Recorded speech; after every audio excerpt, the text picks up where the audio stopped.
Voilà, bonjour à tous. Aujourd'hui, nous allons nous poser une question. Faut-il brûler Monseigneur Echen? Ou autrement dit, quelles sont les leçons à tirer de la croisade contre les Cathares? Vous verrez, c'est un sujet important.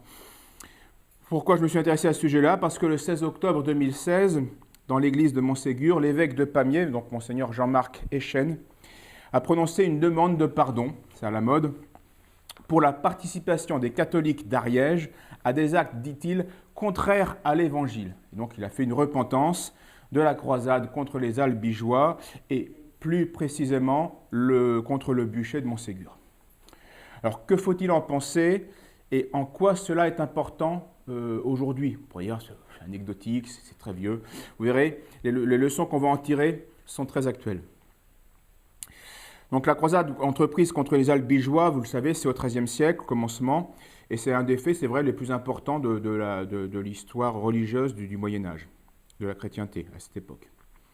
Les Cathares ou Albigeois sont une partie de nombreux hérétiques qui étaient des manichéens et qui étaient en l'Italie du Nord et puis le sud de la France. Ces hérétiques vont attaquer, vous le savez, l'ordre ecclésial comme l'ordre social, temporel.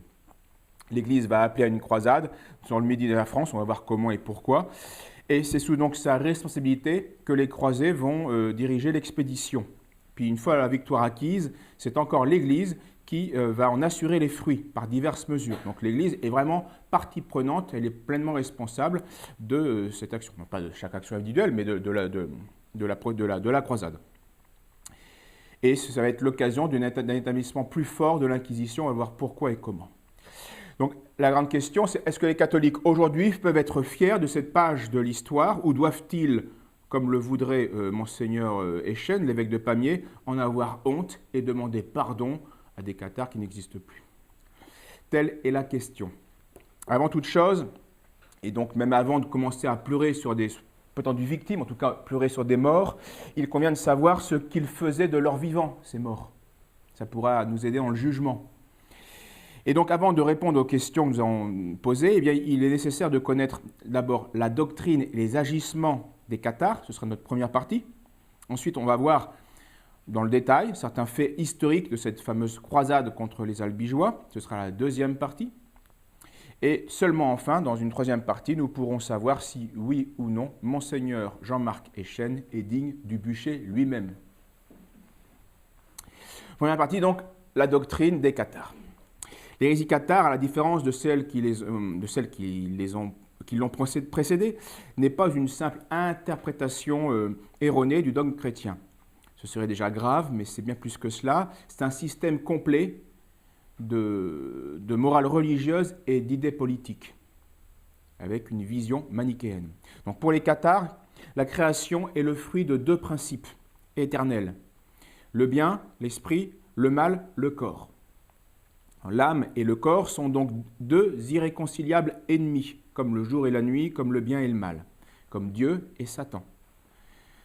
L'âme n'est donc que captive du corps et elle ne retrouvera la paix que par la séparation d'avec son corps par la mort, non seulement subie et acceptée avec résignation, ça c'était la morale chrétienne, mais même provoquée comme une délivrance, ça c'est la morale manichéenne.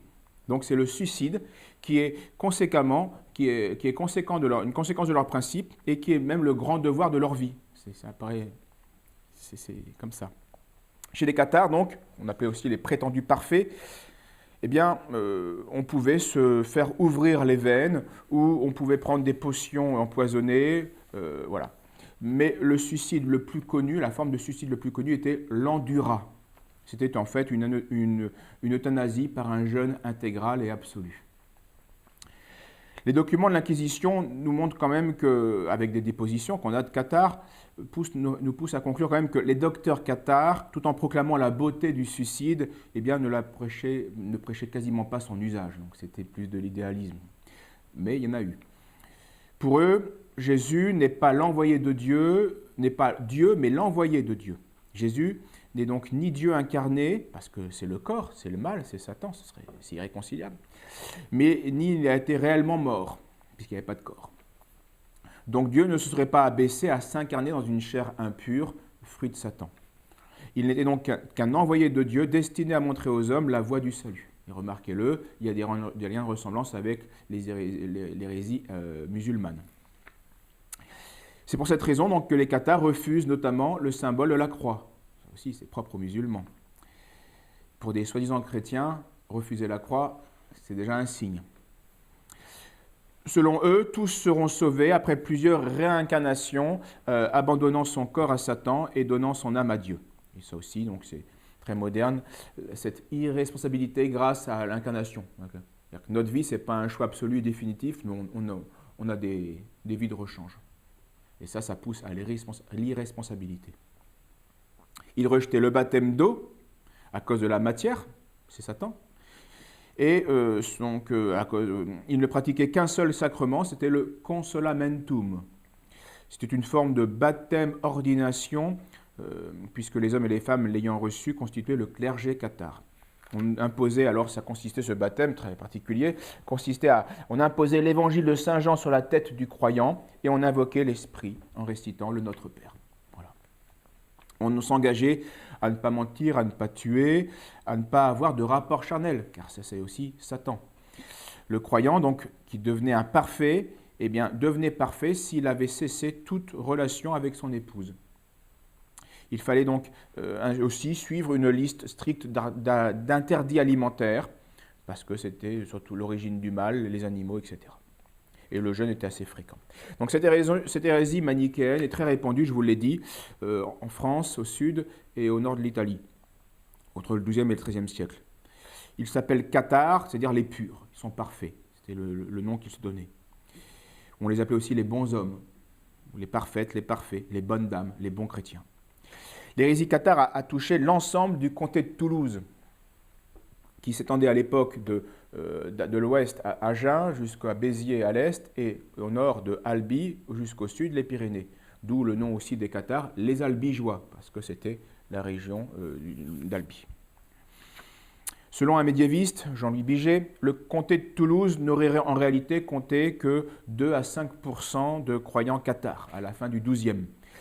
Ils vivent en communauté, dans des villes, des villages. Ils pratiquent une activité manuelle et font vœu de pauvreté et de chasteté. Pour les parfaits. L'engagement donc des bons hommes, des bonnes dames, inclut aussi la prédication sur les places publiques. Les cathares avaient beau s'engager à ne pas tuer, ils n'en croyaient pas moins que leur devoir était de tarir le plus possible en eux eh bien, la source de la vie dans l'humanité, les sources et la manifestation de la vie, puisqu'ils condamnaient le mariage et la procréation. Pour eux, c'était cruel.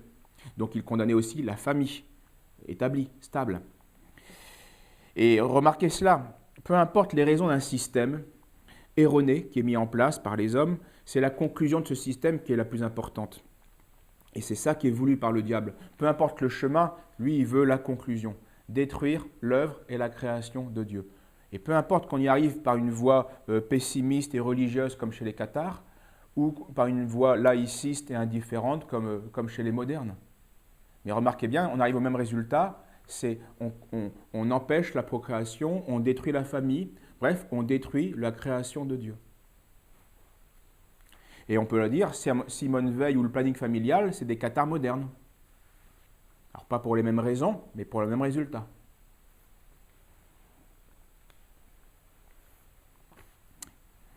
La procréation d'un enfant, pour eux, en effet, donc c'est un malheur pour un cathare, parce que c'est une âme qui était heureuse et qui maintenant va être malheureuse, prisonnière dans un corps.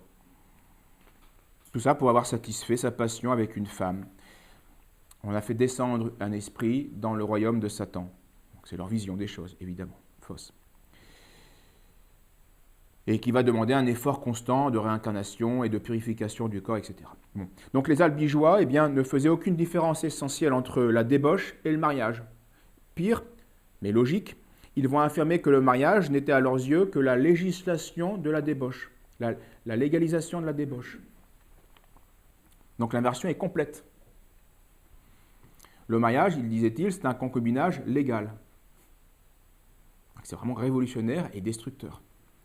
Et là encore, remarquez-le, la législation révolutionnaire et républicaine, en autorisant le divorce pour casser la solidité du mariage, favorise une logique cathare. C'est les mêmes erreurs. peu importe les raisons du système. C'est la conclusion voulue par Satan qui importe.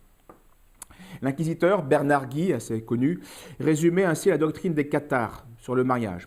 Ils condamnent, dit-il, absolument le mariage qui unit l'homme et la femme. Ils prétendent qu'on y est en perpétuel état de péché. Ils nient que le Dieu bon, l'ait jamais institué. Ils déclarent que connaître charnellement sa femme n'est pas moindre faute qu'un commerce incestueux avec une mère, une fille, une sœur. Ainsi, donc, toute personne qui demandait aux hérétiques l'initiation complète de la secte, donc le consolamentum, eh bien, s'engageait à se séparer à jamais de son conjoint. Les registres de l'Inquisition de Toulouse eh bien, montrent un grand nombre d'hérétiques qui reviennent à l'Église et donc concrètement au mariage.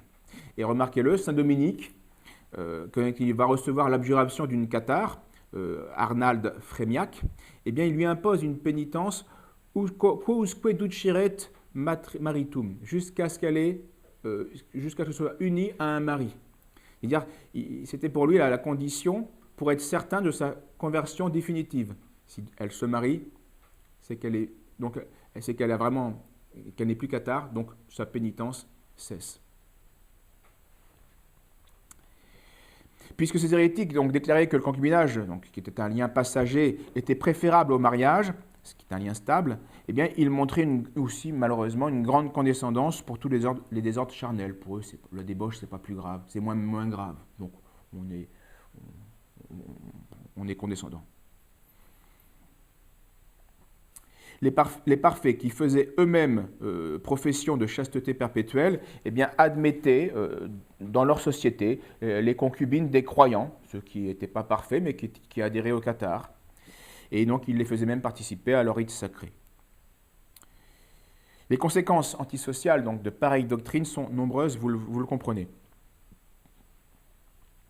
Au jour de leur initiation, ils promettaient de ne prêter aucun serment, puisque selon eux, c'était illicite. Ils confondaient l'abus et l'usage du serment. Et à cette époque où toutes les relations entre hommes étaient fondées sur le serment, entre les sujets, les vassaux et les souverains, entre les bourgeois d'une même ville, dans les membres d'une même d'une confrérie. Donc tout était garanti par le serment, et eux viennent le détruire. Donc on peut le dire, ce sont les manichéens cathares, sont les anarchistes du XIIIe siècle. Ils déniaient aussi à la société le droit de la guerre juste, de se défendre, de condamner quelqu'un à mort. Pour eux, c'était aussi illégitime. Vous voyez, comme toutes ces erreurs sont très modernes et reviennent aujourd'hui. La peine de mort serait contraire à l'Évangile, ce qu'on entend aujourd'hui. L'hérétique François l'a répété, il l'a même inscrit dans soi-disant le catéchisme de l'Église. C'est contre nature, c'est n'importe quoi, c'est pas possible, c'est impossible. Donc les cathares travaillaient contre l'existence de la société et contre sa conservation, puisque pour qu'une société se conserve, elle doit se défendre. Un corps doit se défendre contre les attaques. Tout comme, bien, donc, ce sont les gauchistes de l'époque, les antifascistes de l'époque. Pour d'autres motifs, c'est vrai, mais ils travaillent au même résultat, la destruction de l'ordre naturel. Et pas besoin de croire au diable pour faire l'œuvre du diable. C'est ce qu'ont pas compris les gauchistes. Ils ne croient pas au diable, mais ils servent le diable. Quant à l'Église, eh bien, les cathares la niaient tout simplement. Ils rejetaient le sacerdoce, le sacrement, la hiérarchie ecclésiastique, pape, évêque, prêtre, moine. Tous étaient selon eux des suppôts de Satan. Ce qui est bien sûr une inversion accusatoire propre aux disciples du diable, qui est menteur. Là encore, c'est les mêmes techniques toujours. Les francs-maçons avaient comme slogan le cléricalisme, voilà l'ennemi. Mais la réalité, c'est que c'est la franc-maçonnerie, voilà l'ennemi. C'est elle le danger du genre humain.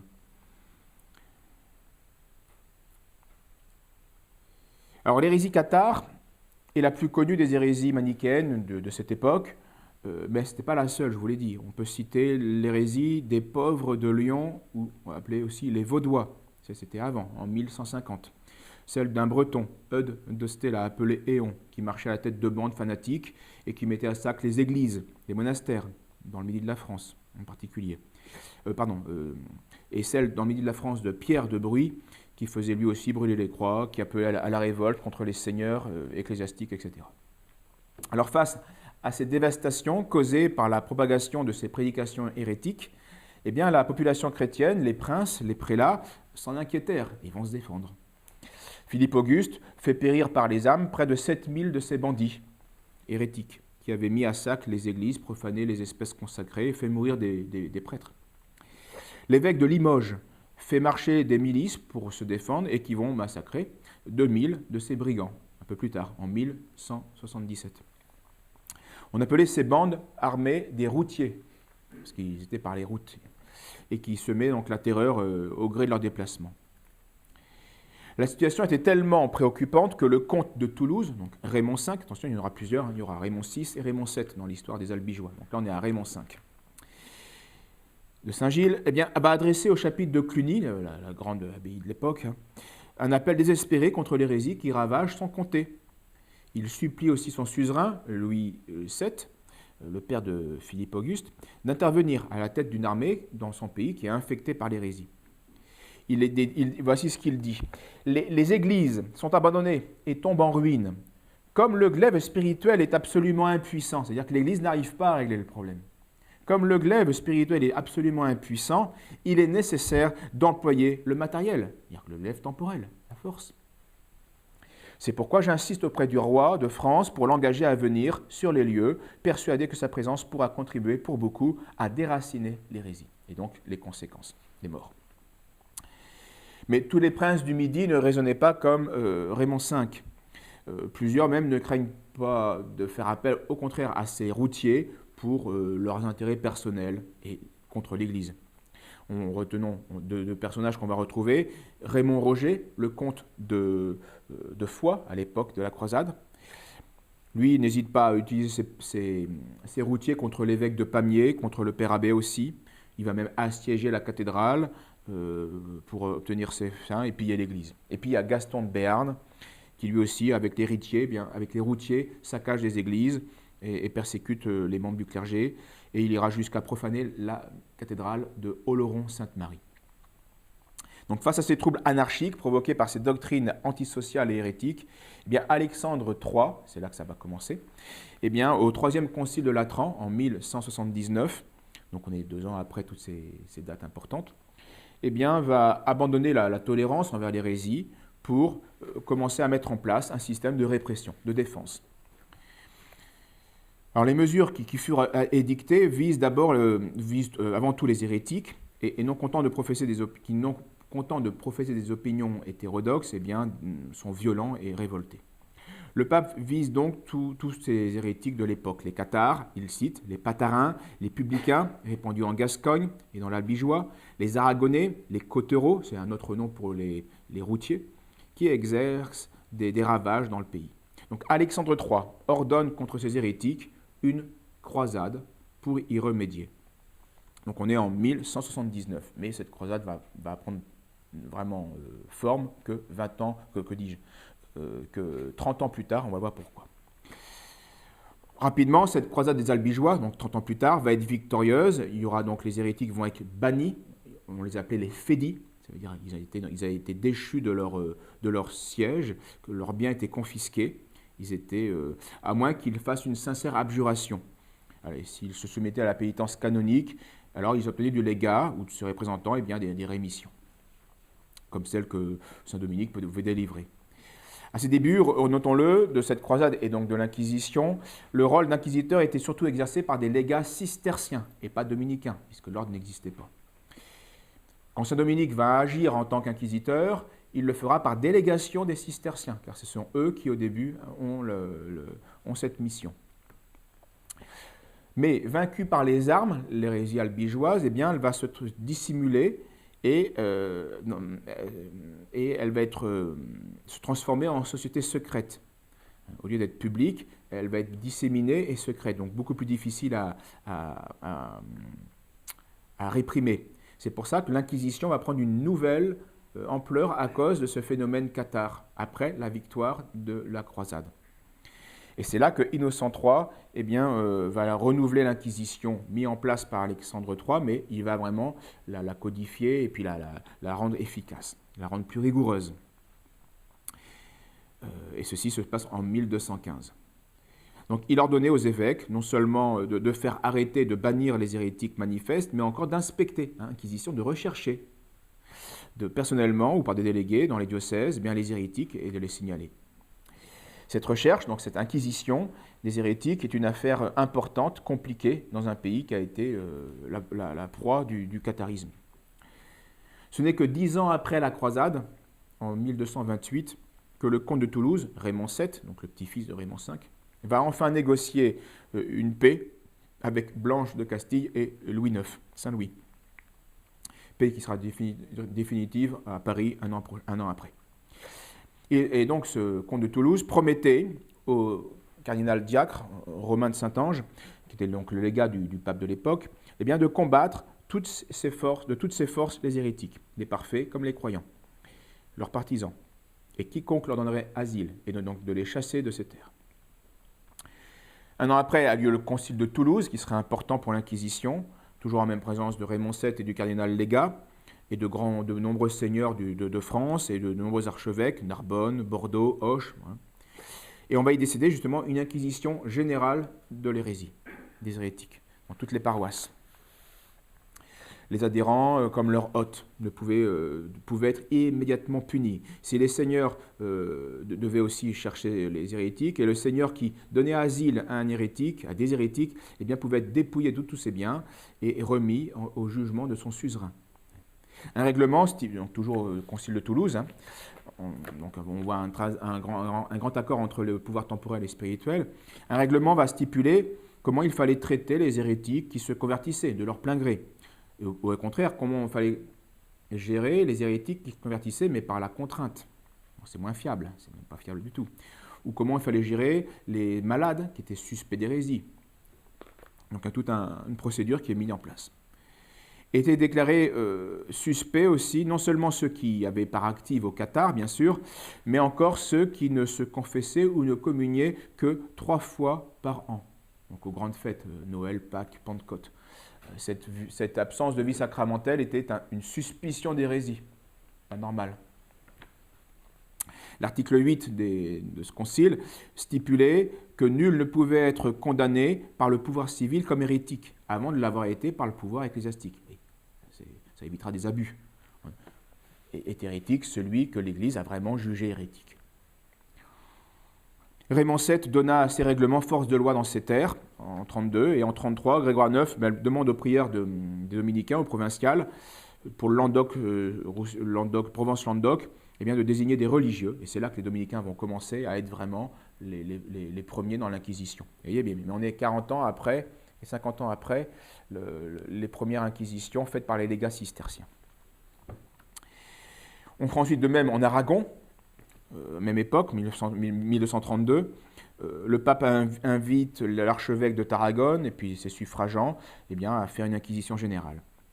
Ils se servent pour cela des statuts établis à ce fameux concile de Toulouse en 1229 par le légat romain. En 1235, Grégoire IX envoie en Aragon eh bien, un code de procédure inquisitoriale qui a été rédigé par saint Raymond de Peñafort, assez connu, un grand canoniste, un dominicain. Et alors, depuis, l'Inquisition va fonctionner régulièrement en Castille, en Navarre, etc., en Aragon.